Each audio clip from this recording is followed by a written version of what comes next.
Essa planta que a gente está vendo aqui, tem até uma lagarta já tentando se alimentar dela. Chama-se Moçambê. Certamente é um termo popular e não científico. E a gente sabe que ela é uma leguminosa porque ela tem vagem. Vagem, que é o elemento que condiciona as sementes. Vagens, flor. E aqui nós vemos a lagarta se alimentando dessa planta. Mas essa planta a gente pega nela, ela é pegajosa. Ela tem como se fosse uma espécie de uma cola. Certamente uma forma de defesa para ela. E quando a gente atrita as folhas, é um odor característico do Moçambê. Pode-se até se acrescentar que nessa área do Brasil existem várias plantas que, além de terem seus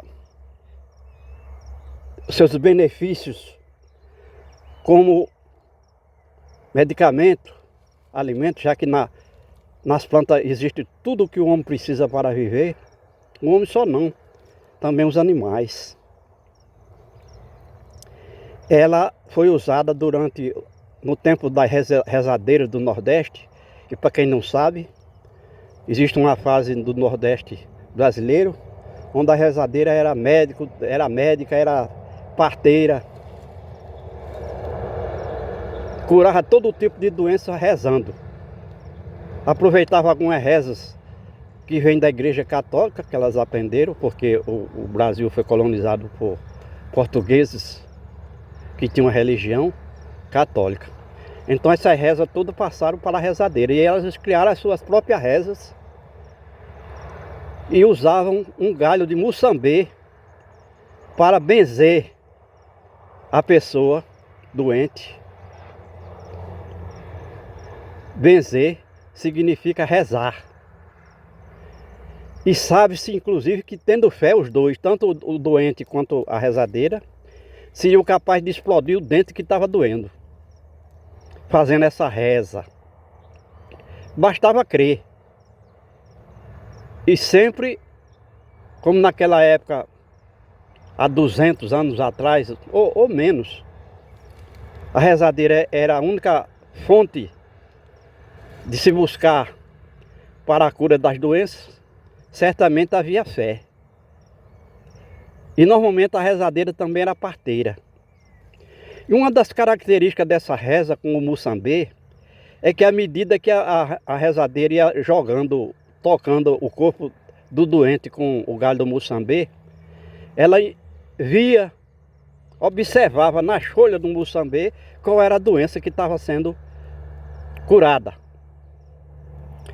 Normalmente era um mal-olhado, é olho grande aqui nessa área do Nordeste, inveja, mas também doenças, como a gente disse, havia rezadeira que curava dor de dente. Com meia hora de reza o dente explodia, torava, começava a explodir. Eu estou falando isso por conta do nosso conhecimento como parte dessa área. Não é brincadeira não.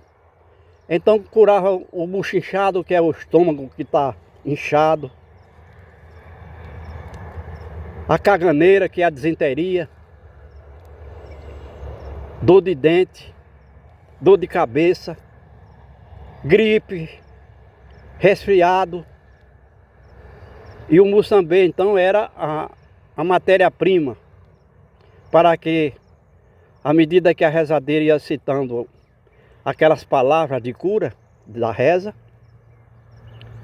ele ia certamente incorporando as doenças da pessoa nele mesmo, no Moçambê. Porque ele tem essa característica, a gente não vai entrar em detalhe. Mas nós explicamos aqui que o Moçambê tem sua utilidade. E outro detalhe que a gente precisa observar é que ele não morre na seca.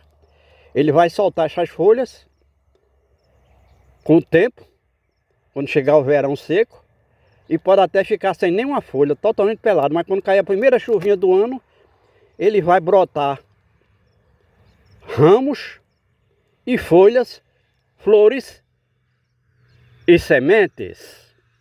Fizemos então essa homenagem a esse personagem do vegetal.